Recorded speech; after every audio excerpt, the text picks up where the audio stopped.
अस्सलाम वालेकुम। मैं हूं आपका भाई माजिद चौधरी और आप देख रहे हैं मेरा यूट्यूब चैनल। उम्मीद करता हूं कि आप सब खैरियत से होंगे और जहां भी होंगे अल्लाह पाक के हिफ्ज़ व अमान में होंगे। अल्लाह पाक आपके सरों पे आपके वालिदैन का साया हमेशा कायम रखे और जिनके वालिदैन बीमार हैं अल्लाह पाक उनको सेहत कामिला आजिला अता फरमाए। काफ़ी दिनों से मैं यूट्यूब पर वीडियो पोस्टिंग कर सका, उसकी वजह ये थी कि मैं 15 दिन के लिए पाकिस्तान गया हुआ था। मेरे वालिद साहब बीमार हैं और शदीद तरीन बीमारी में मुब्तला हैं। अल्लाह पाक उनको सेहत कामिला अता फ़रमाए। मैं आप सबसे ये दरख्वास्त करूँगा कि मेरे वालिद साहब के हक़ में उनकी सेहतयाबी के लिए दुआ करें। तो 15 दिन के मुख्तसर अरसे में पाकिस्तान के जो हालात मैंने देखे हैं वो आपके सामने शेयर करूँगा। पाकिस्तान में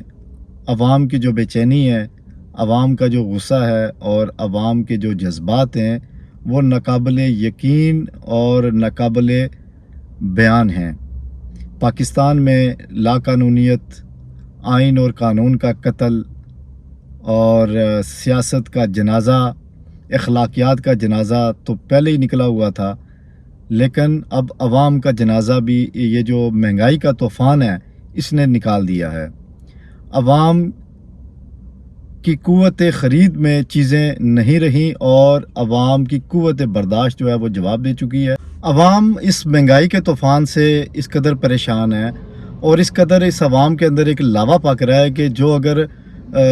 फट गया और बिल्कुल वो फटने के करीब है तो ये पाकिस्तान के लिए बहुत बड़ा नुकसान होगा। और सबसे बड़ी ये बात है कि मैंने जहाँ तक लोगों को देखा है, एक आम फहम शख्स और जो चीज़ों को जांच पड़ताल नहीं करते, उस बंदे से भी अगर आप पाकिस्तान में सवाल करेंगे कि पाकिस्तान में जो महंगाई चल रही है इसकी वजह क्या है, तो वो भी आपको अलिफ से लेके ये तक पूरी स्टोरी बता देगा। कहाँ से साइफर आया, किसने भेजा और IMF ने कर्जा जो दिया उसके वो क्यों दिया उसने, क्या क्या शराइत होती हैं, खाने वाले कौन हैं, डीलें करने वाले कौन हैं। यकीन करें कि हर आदमी की ज़ुबान पर पूरी स्टोरी है और बिल्कुल हक़ाइक़ अवाम के सामने हैं। और अवाम के अंदर जो एक डर था, वो एक कहते हैं ना कि तंग आमद जंग आमद, ये फ़ारसी का एक मकूला है कि तंग आमद जंग आमद, अगर बंदा तंग हो, हालात तंग हो तो फिर जंग ही होती है। तो पाकिस्तान के हालात कुछ इस तरफ जा रहे हैं जो कि खौफनाक हद तक जो हैं वो सूरत अख्तियार करने के बिल्कुल करीब हैं। तो हर आदमी को पता है कि पाकिस्तान को कौन चला रहा है और किस तरह से चला रहा है। पाकिस्तान में जिस तरह से लाकानूनियत का एक दौर दौरा चल रहा है, महंगाई का एक तूफ़ान है और गरीब आदमी का, बल्कि पूरी पाकिस्तानी अवाम का कोई पुरसान हाल नहीं है। यहाँ तक लोग सोच रहे हैं कि हम जो सुबह उठते हैं और शाम तक मेहनत मशक्क़त करते हैं, ये हम अपने लिए नहीं बल्कि इन अशराफिया की अय्याशियों के लिए कमाते हैं। पाकिस्तान में पिछले 70-75 सालों से यही होता आ रहा है कि गरीब जो है वो गरीब से गरीब तर होता जा रहा है और जो अमीर है उसके असासे जो हैं वो बढ़ते जा रहे हैं, हालांकि वो भी इसी पाकिस्तान में है। और इस अशराफिया के जो महल्लात हैं वो बाहर के मुल्कों में और इसके जो कारोबार हैं बाहर के ममालिक में, यूरोप में फैलते और फूलते जा रहे हैं। तो इस सारी सूरत हाल को अवाम बड़े करीब से देख रही है और अवाम जो है बिल्कुल इस वक्त जिस तरह से महंगाई है और लोगों की आमदन जो है वो कम है और जो रोज़ाना का जो ख़र्चा है वो ज़्यादा है, तो पाकिस्तान में जब अवाम मायूस हो जाएगी, जब उसकी क़ुव्वत ख़रीद में ही कोई चीज़ नहीं रहेगी, जब उसके वसाइल इतने कम हो जाएंगे, समेट दिए जाएंगे और उसके लिए मसाइल का एक पहाड़ खड़ा कर दिया जाएगा,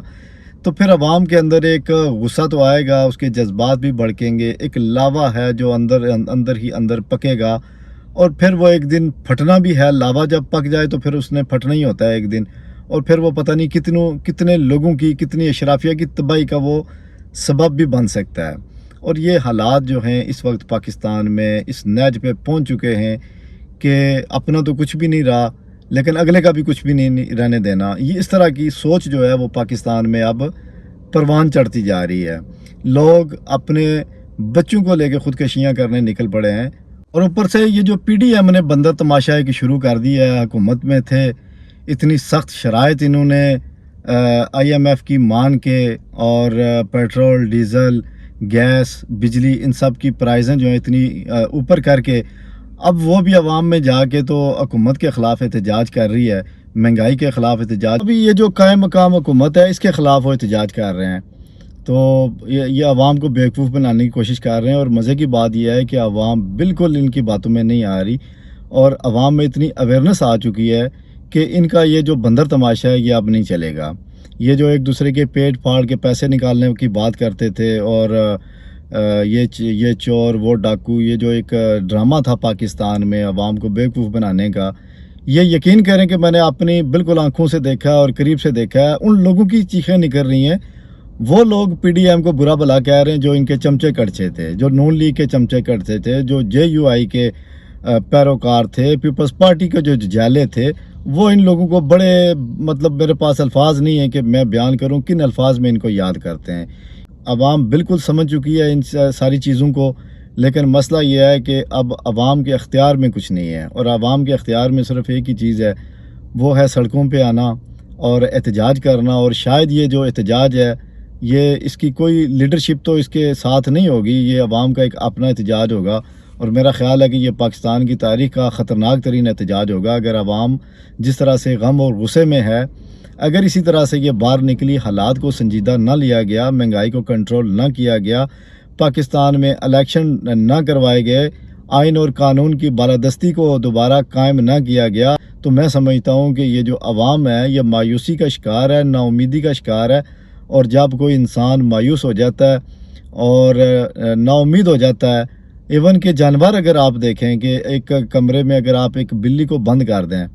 اور پھر اس کے اوپر دروازہ بند کر کے اگر آپ اس کو تنگ کریں تو وہ آپ کے اوپر جھپٹ پڑے گی، حالانکہ نارمل حالت میں وہ نہیں کبھی بھی آپ کے اوپر حملہ آور ہوگی، لیکن جب اس کو اپنی موت نظر آ رہی ہوگی، اپنی مشکل نظر آ رہی ہوگی، اپنی مصیبت نظر آ رہی ہوگی، تو پھر وہ آپ کے اوپر جھپٹے گی۔ تو عوام کی فی الحال جو حالت ہے جو میں نے دیکھی ہے وہ یہی ہے کہ وہ ان حکمرانوں پہ، حکمران کون ہیں وہ آپ بھی بہتر سمجھتے ہیں جو اس ملک کو چلا رہے ہیں اس وقت، اللہ پاک ایسے جو حالات ہیں ان سے محفوظ رکھے ہمیں، اور ملک دشمن جو جن کا یہ ایجنڈا ہے کہ پاکستان کو توڑا جائے، پاکستان کو کمزور کیا جائے، پاکستان میں اس طرح کے حالات پیدا کیے جائیں، بلکہ حالات بھی ایسے پیدا ہو چکے ہیں، اور اگر اس چیز کو سنجیدہ نہ لیا گیا، عوام کے جذبات کو سنجیدہ نہ لیا گیا، کاکڑ صاحب جس طرح کہہ رہے ہیں جی یہ مہنگائی کچھ بھی نہیں ہے، مہنگائی ہے لیکن اتنی بھی نہیں ہے کہ لوگ روڈوں پہ آ جائیں، تو کاکڑ صاحب کو شاید یہ پتہ نہیں ہے کہ عوام جو بندہ 20 سے 25 ہزار 30 ہزار روپے پاکستان میں اگر کما رہا ہے منتھلی، تو وہ گھر نہیں چلا سکتا۔ پاکستان میں جو ایوریج 60 سے 70 ہزار روپے بندہ کما سکتا ہے، وہ ہینڈ ٹو ماؤتھ وہ بندہ جو ہے وہ گزارا کر سکتا ہے، وہ صرف اپنا دار روٹی جو ہے وہ کما سکتا ہے، اپنے بال بچوں کا پیٹ پال سکتا ہے۔ اور جو بندہ 40 سے 50 ہزار روپیہ کما رہا ہے پاکستان میں، وہ اخراجات افورڈ نہیں کر سکتا اس مہنگائی کے دور میں، اور یہ حقیقت ہے۔ اور اب جو کہ حکمران جو ہیں وہ ان چیزوں کو سمجھنے سے قاصر ہیں، چونکہ ان کو پکی پکائی مل جاتی ہے، 18 20 نوکر ہیں ان کے آگے، ان کو تو پتہ ہی نہیں ہے آٹا دال چینی اس کا بھاؤ ان کو کیا لگے اس سے۔ تو حالات کی جو نزاکت ہے اس کو سمجھنے سے وہ قاصر ہیں، تو اگر انہوں نے ہوش کے داخل نہ لیے تو پاکستان ایک بڑی تباہی کا، تو دعا ہے کہ اللہ پاک کی ذات مجھ پہ، آپ پہ اور ہم سب پہ اللہ پاک اپنا فضل و کرم فرمائے، ہمارے اوپر اپنی خصوصی جو ہے وہ رحمت فرمائے، اور ہمیں اس عذاب سے باہر نکالیں۔ اسی کے ساتھ ہی دیجیے اجازت، انشاءاللہ پھر ملتے ہیں نیکسٹ ولاگ میں۔ کل انشاءاللہ خان صاحب پہ بات کریں گے کہ خان صاحب کے ساتھ کیا ہو رہا ہے، آیا کہ وہ جو ایک ناانصافی، ایک ظلم، غیر انسانی سلوک خان صاحب کے ساتھ کیا جا رہا تھا، وہ سلسلہ بند ہوا ہے یا نہیں ہوا، یا آنے والے دنوں میں کیا ہونے جا رہا ہے، اس پہ بات کریں گے انشاءاللہ، میرے ساتھ رہیے گا۔ اور آخر میں پھر ایک بار التجا کروں گا کہ میرے والد صاحب کے لیے دعا کریں، اللہ پاک ان کو صحت یاب کریں اور ان کا سایہ جو ہے ہمارے سروں پہ قائم رکھیں، آمین۔ انشاءاللہ ملتے ہیں نیکسٹ ولاگ میں، اللہ حافظ۔